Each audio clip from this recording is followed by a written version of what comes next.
அடுத்ததாக பார்க்கக்கூடிய ராசி கும்பராசிக்காரர்கள். தனிப்பட்ட செல்வாக்கு ஏற்றத்தை ஏற்படுத்தும். இழுபறியான சிக்கல்கள் பரிபூர்ண நிவர்த்தி தரும். தாய் வழி உறவு, தந்தை வழி உறவு அதீத கவனமாக பார்த்து கொள்ள வேண்டும். குலதெய்வத்தை மானசீகமாக பிரார்த்தனை செய்வதும் குலதெய்வ வழிபாடு செய்து கொள்வதும் விசேஷமான அமைப்பாக காணப்படும். பசுமாடுகளுக்கு சிறப்பாக ஒரு அமைப்பாக வெள்ளிக்கிழமையில் உணவு வைக்க மூதாதையர்களுடைய ஆசீர்வாதம் ஏற்படுத்தும். இரத்தத்தில் பரவக்கூடிய தொற்றுநோய் உபத்திரத்தில் அதீத கவனமாக இருக்க வேண்டும். சாதாரண சளி தொந்தரவு, மூச்சு விடுவதற்கு கூட டாக்டரை போய் பார்க்க வேண்டிய நிலைமை ஏற்பட்டுவிடும். அலட்சியப்படுத்தாதீர்கள். மூச்சு பயிற்சி அதிகமாக செய்வது கும்பத்துக்கு நல்லது நடக்கும். ஒவ்வாமை மருந்தால் அலர்ஜி ஏற்படும்.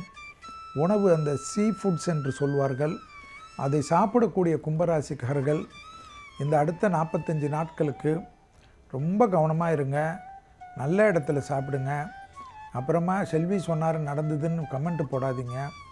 இந்த நேரத்தில் இது நடக்கும் என்று ஜோதிடத்தில் காட்டுகிறது. அதே சமயம் முருகர் வழிபாடு பெரிய பலத்தையும் பெரிய சந்தோஷத்தையும் இந்த உபத்திரத்திலிருந்து உங்களை காப்பாற்றும். சுப்பிரமணிய புஜங்கம் என்ற பாடல் கேட்க கேட்க தைரியம், நம்பிக்கை, அனுகூலங்களும் கெடுதலெல்லாம் மாறி ஏற்றத்தை ஏற்படுத்தும். நிறைய நல்லது. பிள்ளைகள் விஷயம் ஏற்றம், தொழிலில் இருந்த சிக்கல் தீர்வது, சுபகாரியத்தில் அமைப்புகள் ஏற்படுவது, குடும்பத்தில் புது வரவுகள் வருவது, அசையாமசைய பொருள் சேர்க்கை என்று அடுக்கிக் கொண்டே போகலாம். தேக ஆரோக்கியத்தில் ஒவ்வாமை ஒவ்வாமை ஒவ்வாமை.